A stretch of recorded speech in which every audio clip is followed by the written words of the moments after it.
What's up, guys? Welcome back to another episode of the BullRush Live. My name is Davin Spurrier, and today I'm joined again here with Trent Hare, back from New York, and I just want to welcome all 30,947 amazing BullRush traders we have on the platform now. So close to 31,000. So close to 31,000. So close to 31,000, and I think we actually dipped I over know we'll a little be, bit. Whoops. I know we'll be getting there very soon here. Sorry about that. I know we'll be getting there very soon here in just probably a few days. I mean, looking at it now, we'll probably get to 31 today at some point, hopefully. How are you doing today? How are you doing on this beautiful, chilly Friday morning here in South Florida? It is actually cold. I think it's colder here than it was in New York. Yeah, I always get out, so I sleep in just like basketball shorts, and I always get out of bed right away, and I take out my dog out back, and I always just walk out with my shorts on, and I had to cut it short. I had to run back in. I was like, man, I'll take you out in a little bit again. It was a little cold. How is your puppy first took him doing? out. I know there was a bit of an incident last week. Yep, he's doing good. He's recovering. He's happy. He's on a lot of drugs. So What exactly happened? Just so he got everyone knows. attacked just by another dog. I was walking. I have an Australian Shepherd here. I'll show a little picture of him. Oh, let me fix my camera first, real quick. We were walking him outside, and there was another dog that guy apparently just didn't do enough push-ups and couldn't keep control of his dog, and it came up and it bit my dog, unfortunately. But we had to take him to the vet. He underwent some surgeries, and after the surgeries, he's all stitched up, so should be better. So hopefully in the end of next week we'll be able to take those stitches out. Did you accidentally close your top? I know these new cameras. We got a bunch of new cameras in the office, which trying to upgrade the setup here, and there's a little. These new cameras, for some reason, when I have them both connected here, it'll one will turn off after a certain amount of time. So I'm just trying to figure out why. No, that's interesting. Well, nobody wants to see your face anyway. Yeah, I know.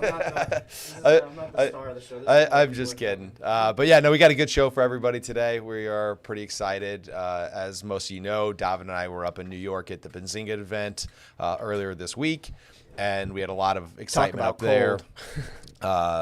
A lot of excitement up there with a lot of good conversations with potential people coming in and taking part in the competitions.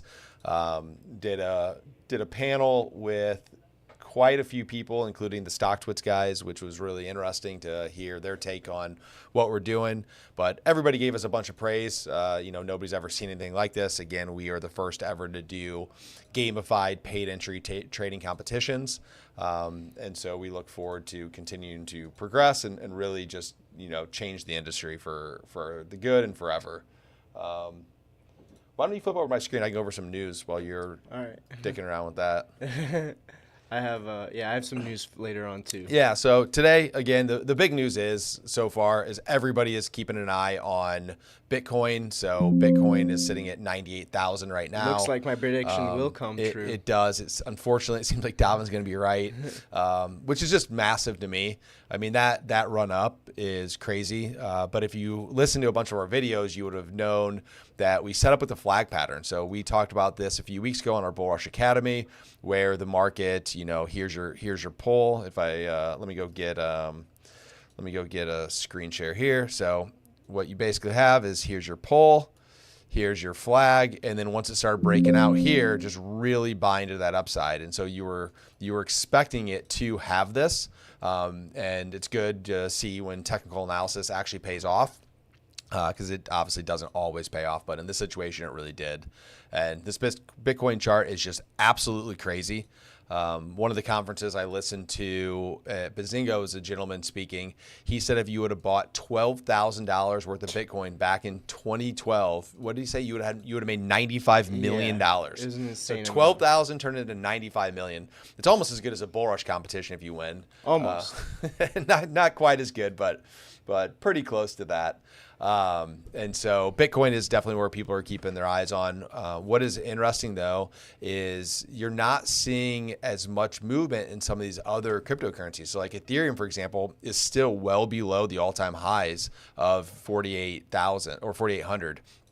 And so you're still getting a move up, but it's just not nearly as significant as Bitcoin, which is interesting. I think it is similar, the way I look at Bitcoin and Ethereum, it's similar to if you go to the metals where you have gold and silver, where, gold has been having this massive move up here over the last couple of years, where if you go do a monthly chart here, you just see this massive move up, where if we flip over to the silver chart, it's not quite so much, it's still below. So when I look at cryptos and when I look at Bitcoin and Ethereum, I equate them to like gold and silver, because in my mind and how they've historically moved, it's very similar.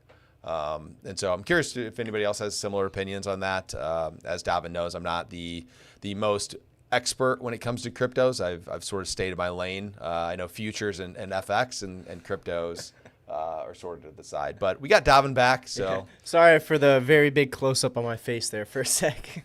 Yeah, I'm back.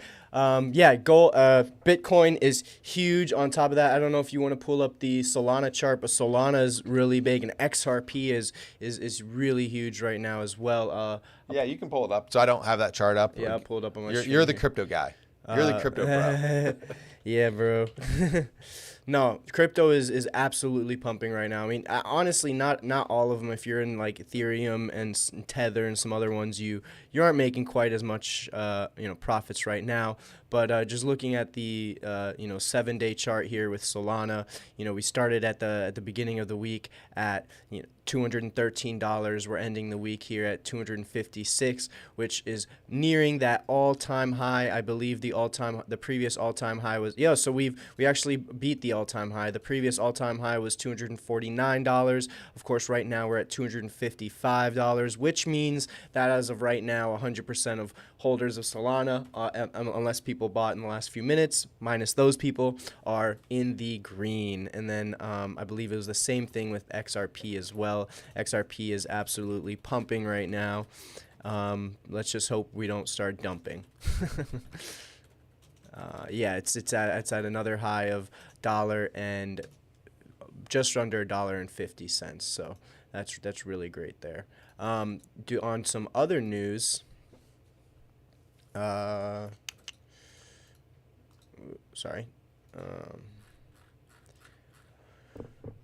Gold rallies for the 5th day in the row, including today, Friday, above $2,700. So all the gold traders out there, I know a lot of people on BullRush love to trade gold. I know gold is a very popular commodity. It's probably, would you say it's one of the most popular commodities that people trade on BullRush, Trent?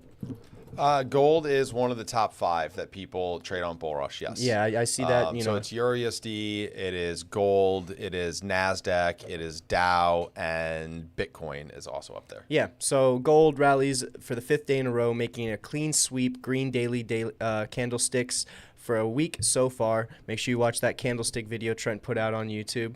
But the fifth day of it rallying above $2,700 during the European Union session on Friday, as inflaming Russia-Ukraine tensions drive to renew the safe haven flows into gold. Something I saw in the Discord the other day, Masterford Best was talking about, and I didn't even see this anywhere, but he said Ukraine started bombing Russia again. So it really does seem like that war is kicking up. Not to get too political, but I'm curious if they did this, post Trump getting elected. Like, why now? Why did it happen? I saw that they're starting to bomb now within Ukraine, right? Is that what I read? Yeah. And so it's, anytime there is this, volatility around the world with wars, you're going to see gold spike. You're going to see oil spike. You're going to probably see indices come off.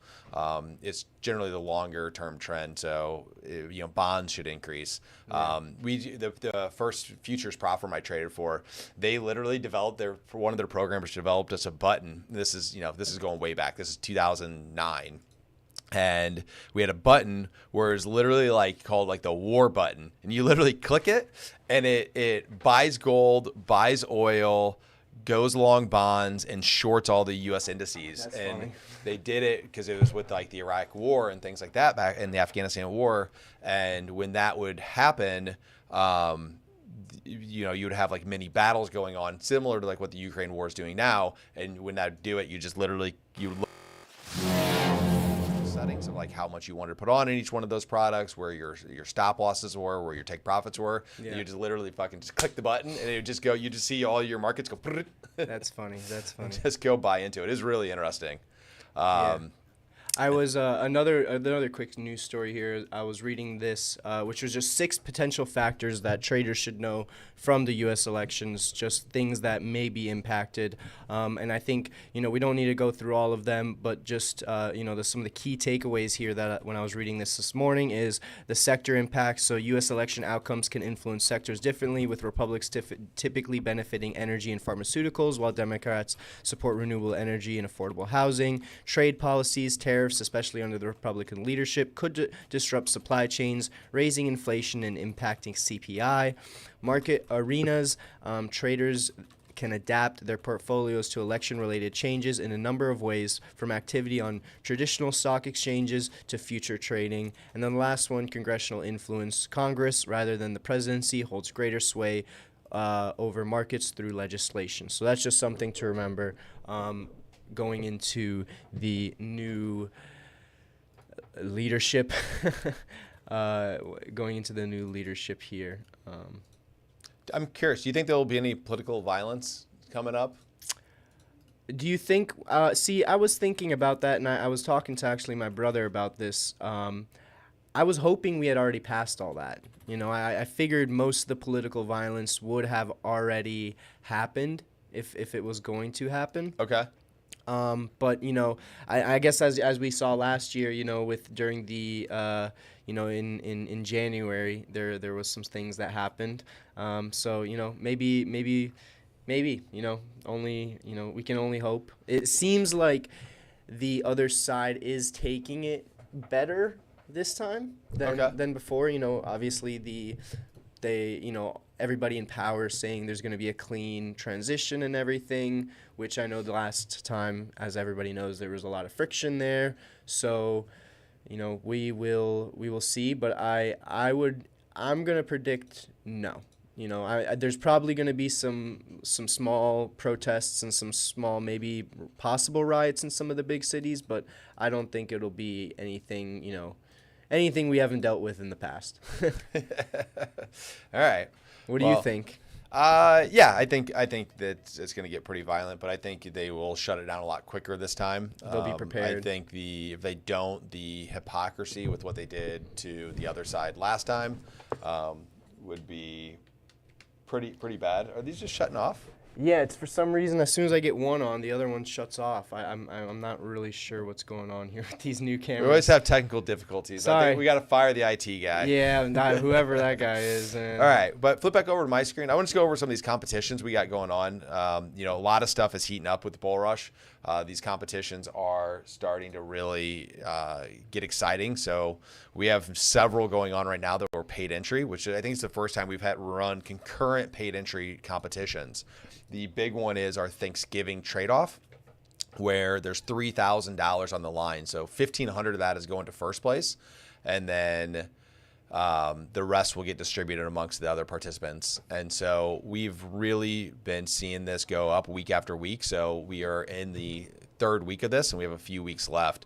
And one interesting person that I've seen up there is this Jay Moon, which I believe won one of our other competitions. He won the presidential competition, if I'm not mistaken. Yes. But I can go take a look at that. That's the beauty of BullRush. I can go and see exactly what he did here at BullRush.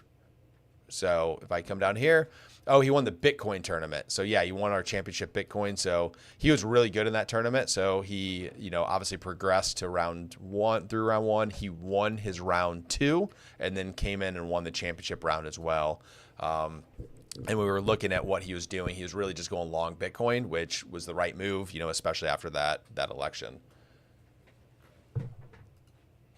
Nice. So if I come back over here, though, he is not leading right now. Again, he's in 7th place, but he's set to win some cash there. We have Charles 1997 winning this competition, and he's trading the US 30. So going back to what we previously had discussed, where most people in our competitions, we see them trading, the major US indices, Dow Jones, NASDAQ, Euro USD, like those are primarily the big ones, and obviously gold is another big one.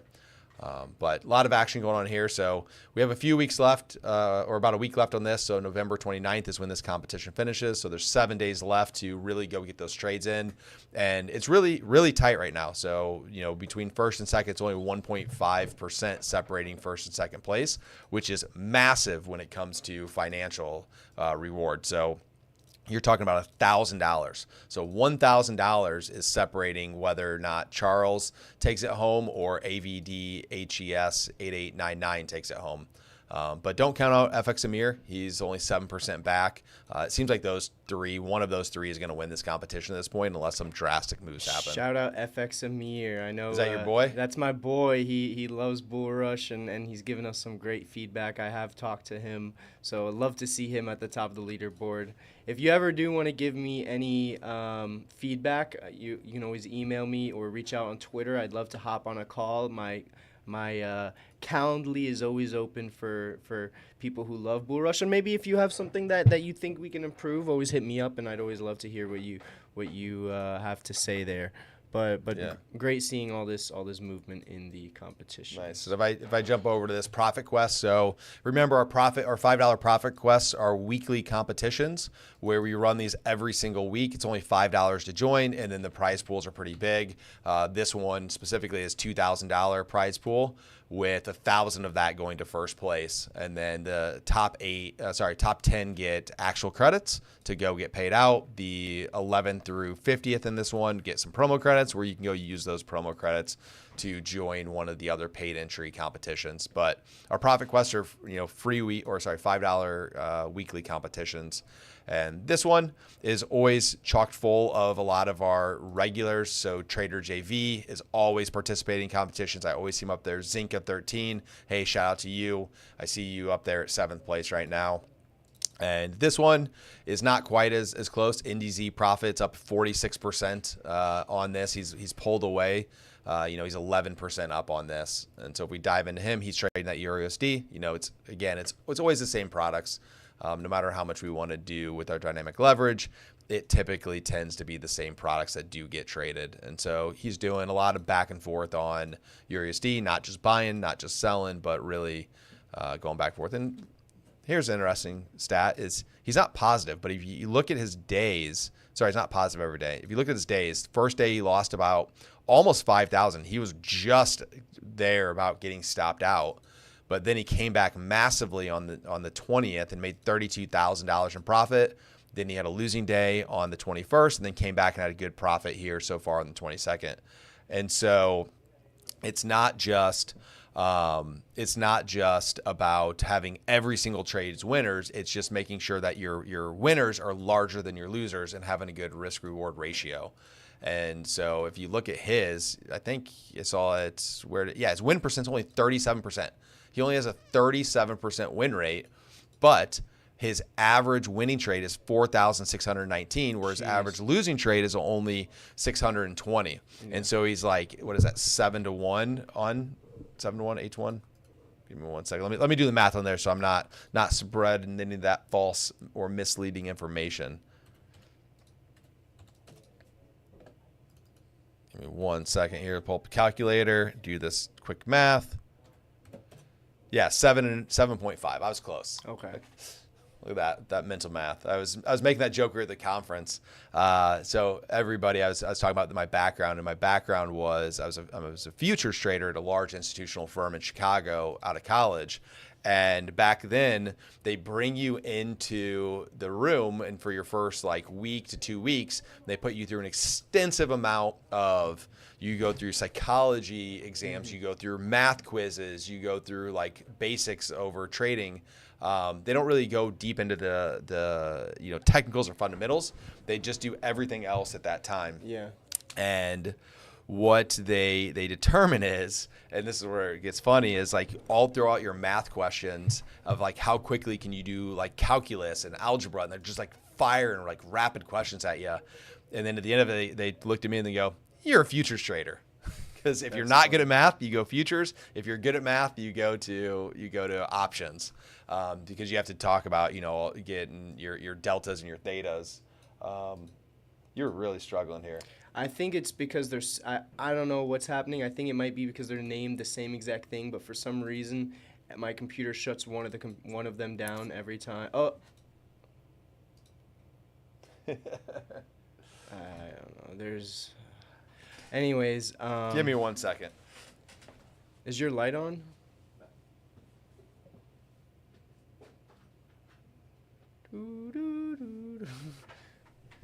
Well, you use this because mine's working right now. So Well, no shit. You gotta love going live. This is always the joys of going We live. went live with 2 of these cameras, so bear with us here for just one moment. Make sure I put the right one here. We're gonna hire a new AV guy. Jokes, Davin. Jokes.